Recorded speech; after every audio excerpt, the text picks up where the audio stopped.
What up, y'all? Back again. Today, the topic of discussion is the narcissist will weaponize your empathy against you. They, first of all, they don't feel empathy. They don't feel love like we do. Really don't feel it. And so, I'm being generous saying like they don't feel it like we do, because I don't know that they feel it at all. I mean, there is a spectrum, but I would say generally speaking, man, they're pretty cold. And when they get to that cold climate of things where the mask comes off, it makes you kind of have this really big feeling inside that there's no love behind the walls of that body. And so I just wanted to talk about that for a minute, because we're highly empathic people, and a lot of times individuals can use it against you, especially your love partner. If you're with a toxic love partner, a narcissist, or somebody in the cluster B category, they go for people that will give them 20 chances, and they know this. They go for people that will forgive them, that will not give up on them, and they utilize all those tools against you. I mean, those are supposed to be some good qualities in certain cases with individuals, when I guess we kind of reflect on our own self, and that's what we want to give off sometimes. We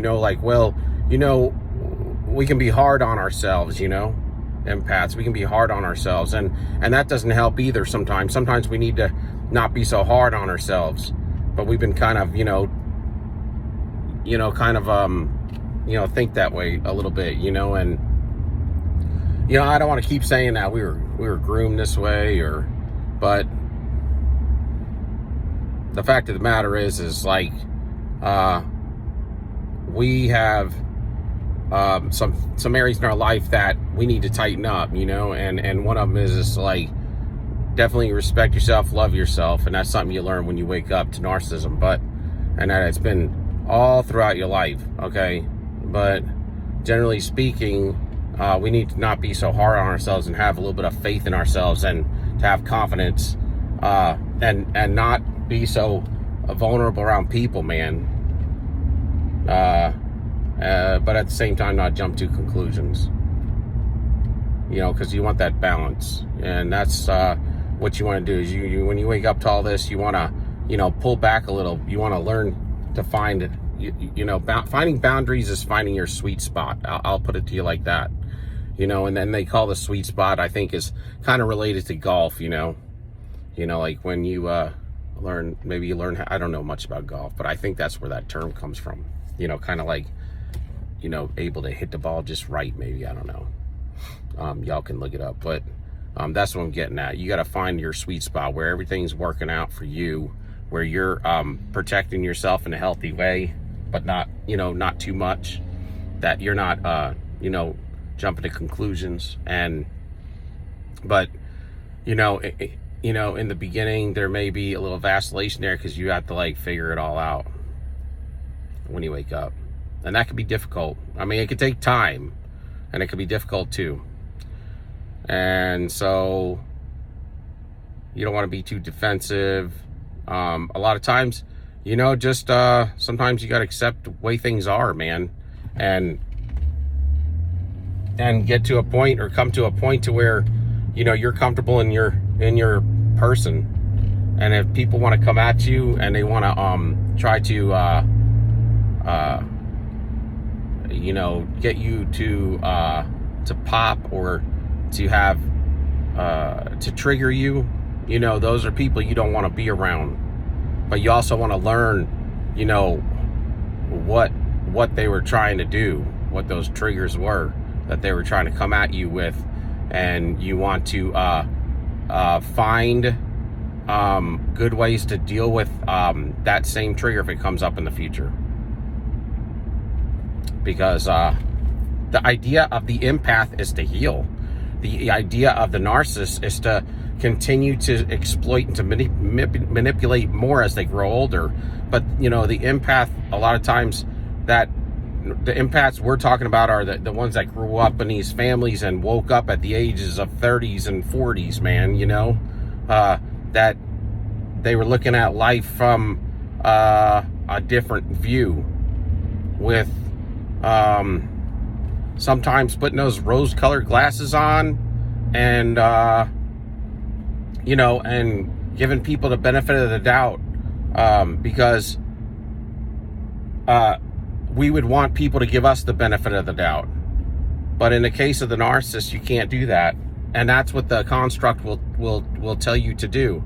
As much as they're in a cycle or in a construct that causes them to cycle, when you are caught under the spell of the narcissist, you will be in a cycle or a construct that that's predictable as well, you know. So let's be honest. But when you break that curse, when you wake up, that's God giving you a blessing. That narcissist was a blessing in disguise, you know. That, you know, in my humble opinion, he's been sending them to your whole, you know, he could have let you get corrupt in childhood, but he didn't. You know, come on, preach now. He could have let you fall when you was a child to this narcissism thing too, but he didn't. You know, there was something that was good in you that he kept you.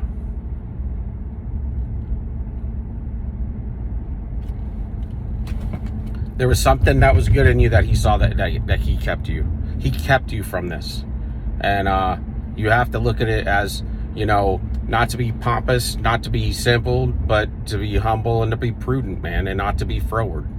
And prudence is something that's made fun of, that term, but that's what it says in the word, which is to be, you know, rightfully balanced, is my opinion.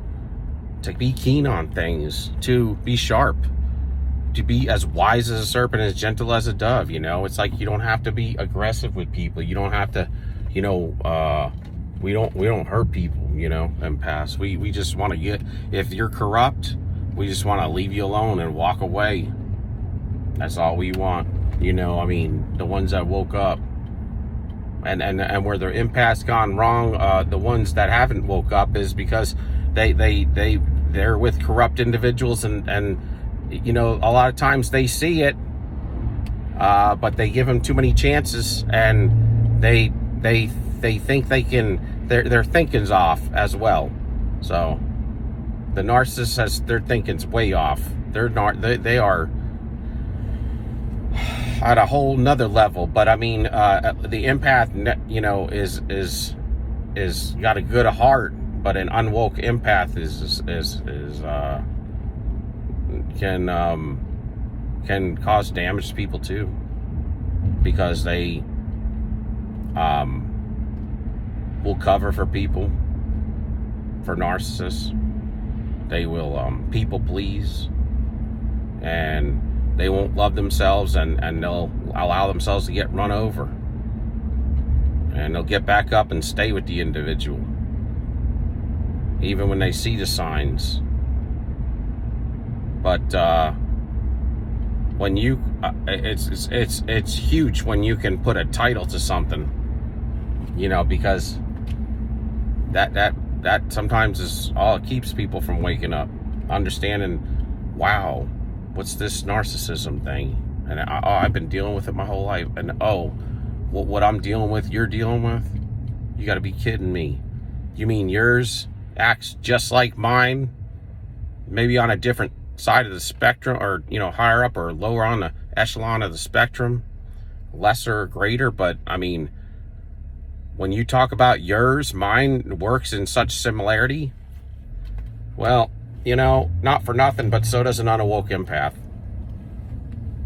They walk in similarity too. What did we all say? We wanted to give them a benefit of the doubt when we met them. That's the spell. For all of us to say that, that's a spell. For all of us that were what they would consider or call, and this is degrading, but to call us grade A supply, those people, those primary, I call them primary, we're primary caregivers, but primary sources of supply, okay?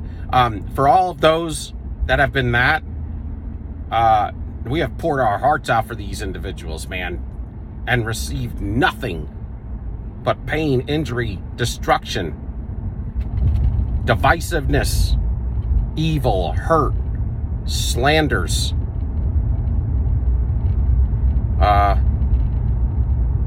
debt, poor health.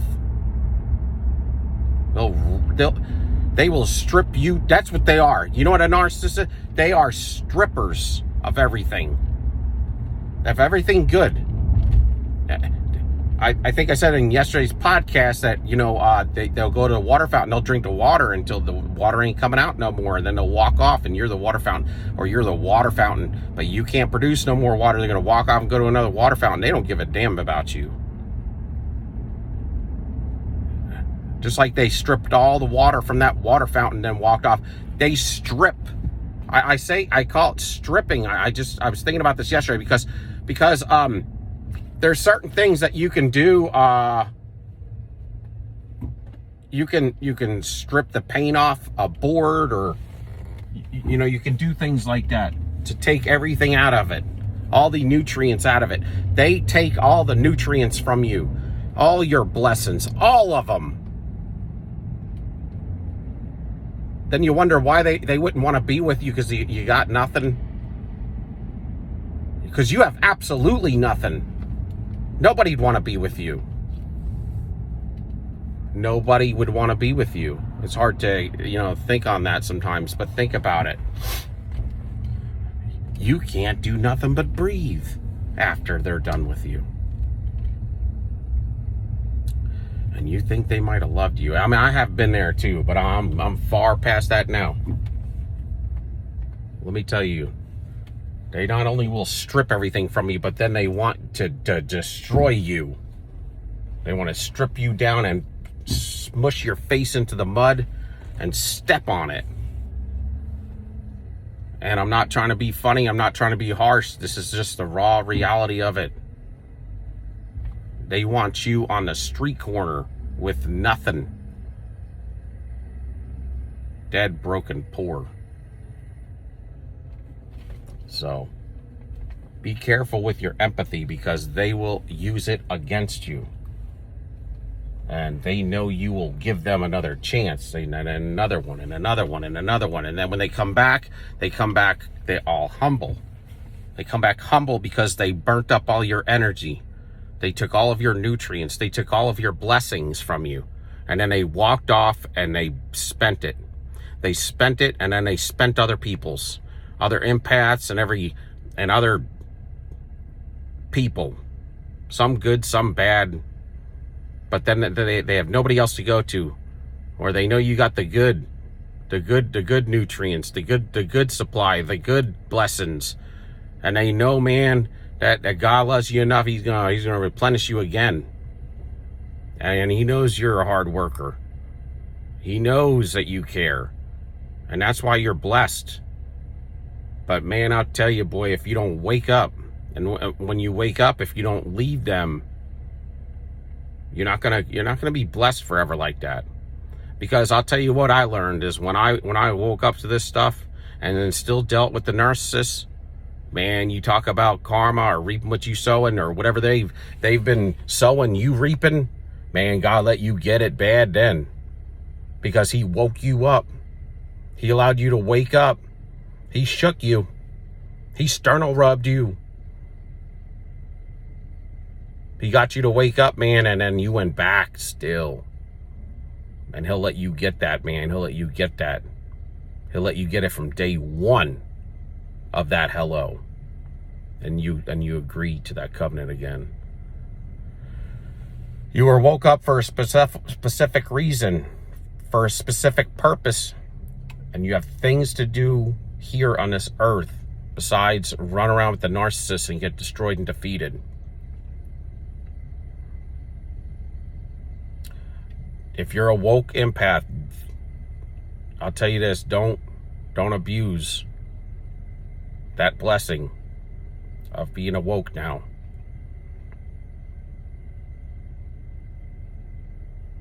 Use it to your benefit.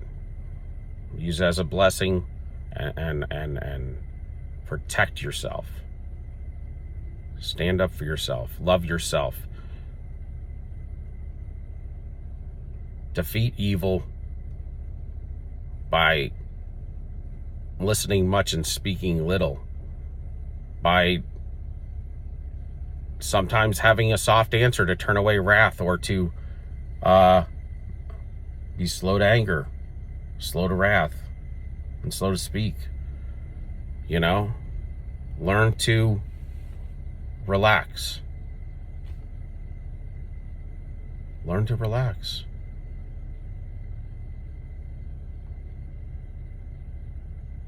Learn to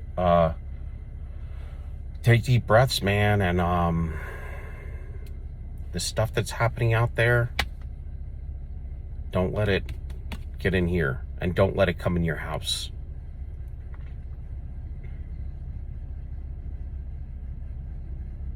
And know that, you know, now you can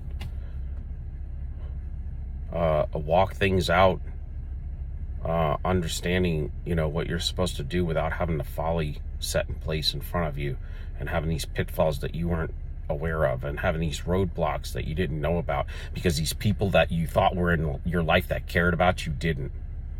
And as you wake up to them, so once you wake up, you're going to wake up and there's going to be some around you, and right away you're going to be like, yo, I got to get them out of my life, because you know that they have the same character.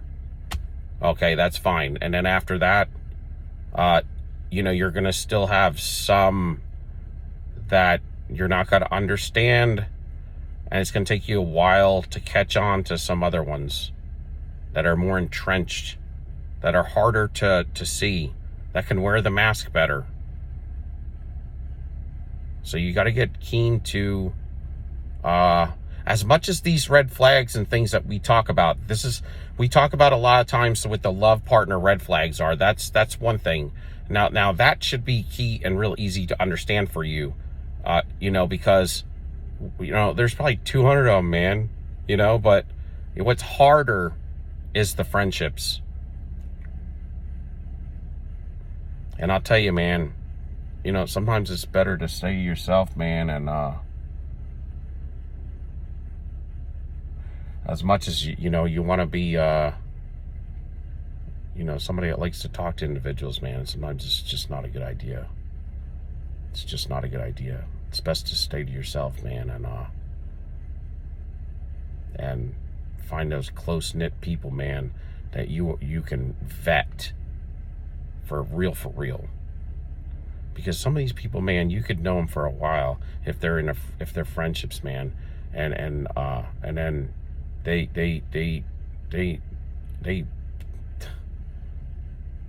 they show themselves like a couple years later, man, and you're like, whoa, really? But the love partner one, you should be able to find that one out real quick now. So anyway, that's all for today. I just wanted to throw that at you, because they will use your empathy against you, man. They'll weaponize it against you, and know that you don't give people, that's the thing, you don't give people 10 chances. You give them like one. You give them one chance. And anybody you think is cheating on you, you don't need a private investigator. Just leave them. That's enough. If you think they're doing something, man, then there's plenty of other things that they're doing. Whether they're cheating on you or not, they're cheating on you. Your intuition's right. Don't second guess it, and don't second guess what you think is a narcissist, man. If you think they're a narcissist, man, just leave them alone. Just leave them alone. But I love y'all, and give me a like, a subscription, and a thumbs up, please, if you're still on. I appreciate y'all, and till next time, soldier up. Peace.